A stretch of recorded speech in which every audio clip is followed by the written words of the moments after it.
Advisory groups often raise questions that require considerable study and follow through from your staff.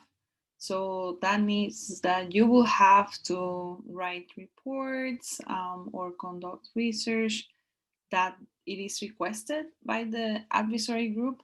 So one important question that needs to be answered early is the level of staff support that will be provided for this particular group and for which purposes.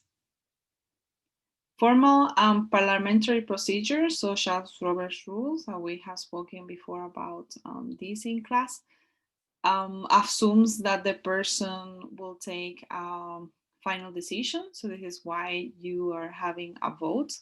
But advisory groups do not vote. So that means that you must avoid using the Robert rules and then just have more of a free-flowing conversation, trying to achieve some kind of consensus um, as an advisory group. So for these reasons, it is advisable to minimize the use of formal meeting procedures or the parliamentary procedure Robert rules. If the group leader has the trust of the group, it is usually to get the work done and come to a consensus without the use of complicated meeting procedures. Now we are going to get into the discussion of what you will do in the assignment. Um, to summarize, in this sector, we have discussed how some organizations, including in businesses, in healthcare services, schools, and cities, use advisory groups as a primary mechanism for involving the public. Advisory groups often provide, as we said, expertise and contribute to the planning and development of your particular program because they are specialists in a particular topic or they contribute their life experiences. So, for example, you can have students involved in a school board or business owners in um, uh, organizations for businesses. You can include people with disabilities that will be speaking to an organization that needs to listen that perspective. Maybe a homeless shelter wants to include people with lived experiences in homelessness in the advisory group because they can learn about what they can do better. Maybe you want to include older adults living in a nursing home or patients that have like a chronic disease and are receiving long-term health care services in your advisory group. So the idea is like how you make your organization, be non-profit, business, or government, better. And this is why you need experts. And those experts could be through the lived experiences that they have had. So let's look at some examples in Salt Lake City, and we are going to use as an example the Bicycle Advisory Committee. So here it says what the committee does, and it reads: the Bicycle Advisory Committee's purpose is to advise the City Transportation Division, the Office of the Mayor, and City Council as requested, the Transportation Advisory Board, and other boards and commissions on matters related to bicycling in the city. So this commission or advisory board works with other groups, right? The Bicycle Advisory Committee BAC meets monthly to review projects of interest to bicyclists and it discusses bicycling issues. So it's more like the responsibilities. The committee advises the Salt Lake City on bicycle-related matters. These include, but are not limited to, infrastructure development and design, public education and safety, public involvement and input, off and off-road recreation, community and economic development, sustainability, bicycling trails, parks and pathways, bicycling-related amenities and events, the city's multimodal and bicycle-focused plans and policies, and the activities of other jurisdictions as they affect bicycling in Salt Lake City. So you can find the agenda and the minutes of each monthly meeting as they, you can see what are the topics that have been discussed. They also have their own bylaws and governing documents, which will say what are the responsibilities, but also yeah, what are the things that they need to do, the guidelines. So you can check those on your own. As you can see right now, there's like a vacancy, but for 4 members, their service time will be like coming up soon. For example, for Todd Hayden, the term expired on November of 2020, and so Elisha Cardenas. So there will be like, these upcoming vacancies. This advisory board does not require members to be from a specific council district. As you can see, some councils are represented and other ones are not. But in other boards and commissions, there's vacancies that are like specific to districts. So pay attention when you're doing this homework. Now let's look at some of these advisory committee members and see what are the expertise that they bring to the committee. So Elisha's diverse bike background includes everything from being an original member of the Sprockets to working for the City Commissioner of Transportation, Sam Adams, and I believe this is important.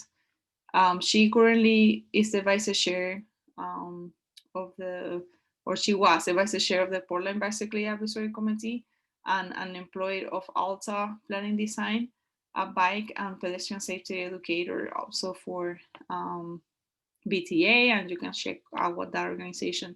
And she's a proud transportation geek. So you can see that her expertise, it goes from the professional to also being very involved in biking. And she actually like the topics that she likes to discuss are about infrastructure, but also advocacy topics. So now let's take a look at the member qualifications. So the Bicycle Advisory Committee might be comprised up to 13 members. Members should reflect geographic, professional, cultural, economic, gender, and neighborhood community diversity. Members should represent a cross-section of following bicycling interests. Commuting, road racing, recreation, fitness, mountain biking, cyclocross, bike culture, low-income advocacy groups, bicycle retail and industry, bike messengers, commercial bicycle tours or rentals, nonprofit education and advocacy, health, school district, economic development, sustainability, families, children, seniors, special needs, and institutions of higher learning. Ideally, members should live, work, and attend in school within the Salt Lake City limits. Members who are not residents of Salt Lake City will be expected to serve as liaisons with the local jurisdiction or organization. Applicants should have an interest in promoting the use of bicycles for transportation, health, fitness, and recreation, have good interpersonal skills for working on a committee, and make a commitment to attend monthly meetings and otherwise participate in the work of the committee.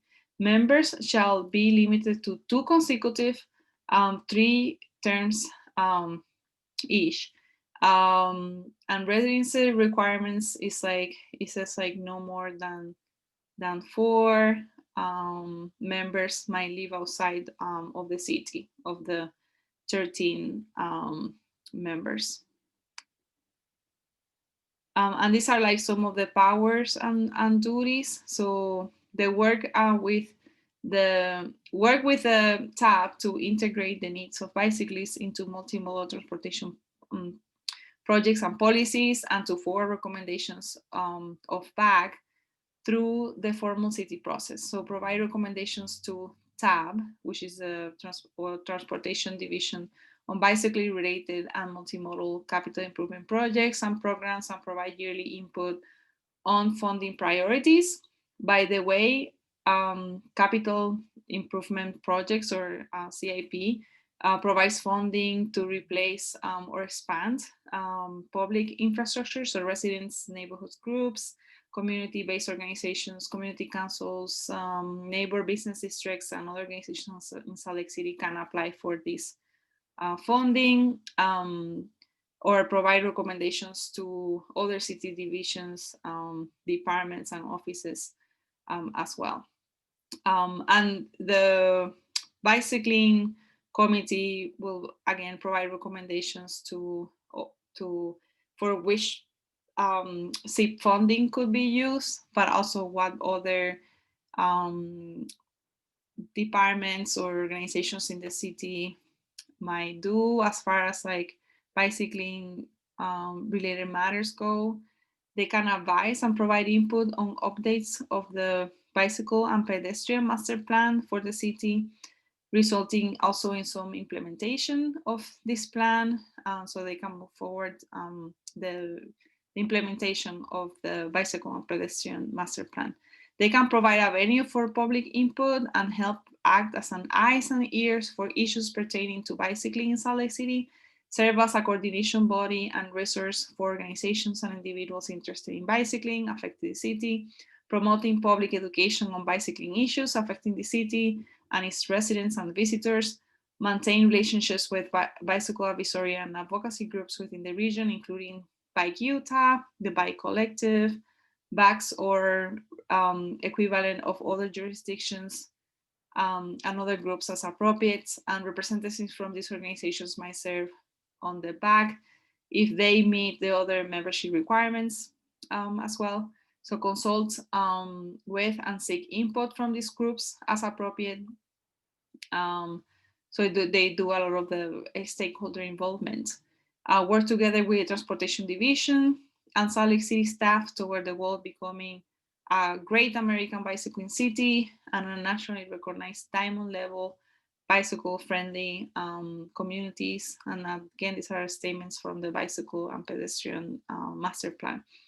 And they can advise and provide input on policy management, master's plans, operations and maintenance, design standards, sustainability initiatives, development plans, rules, regulations, and ordinances related to bicycling, participate in discussions and advise on issues related to bicycling with other city boards and commissions such as, but not limited to, parks, natural lands, trails, and urban forestry advisory boards, which you have been to, PINET, the Business Advisory Boards, and the Planning Commission as requested or deemed appropriate. And you can actually apply for this board or any others. So this will be part of the homework.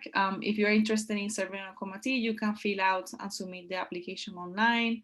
Only applications submitted up to 1 year prior the vacancy date will be considered. So the mayor's office contact applicants when they're considered particular appointments. So you can put your name out there, but there must be like a vacancy for them to actually take serious your application into serious consideration. And as I said before, they take into consideration your district and who you are, your qualifications, but also if you come from a diverse background that might add to the board, and so on. So in there, an assignment, I will ask you questions such as like which advisory group will you volunteer for? What are your qualifications for that? Which ones have a vacancy? And which kind of information do you need to submit? So you are going to look at the application, but also take a look at another document that I attached that is related to non-conflict of interest. So it's important that you know that after you apply and then your name is like picked by the person responsible for that board, which will be as the person on the staff in the department that is like put that board together, and then that will go to city council, and then the mayor will approve it. But you actually need to demonstrate that you don't have a conflict of interest. Like, for example, you don't let's say that you are in real estate, and because of the decisions that you will make, you might gain also financial benefit, or maybe your family or your husband will gain some financial benefit. So you have to certify that, again, there's no conflict of interest. And there's other questions that are asked in there. And then you also have to agree to be civil.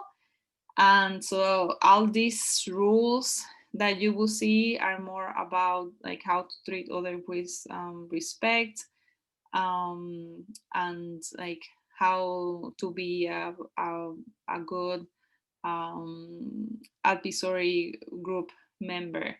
And just like read these and incorporate them in your discussion. And that's it for this presentation of the advisory groups. Thank you for listening.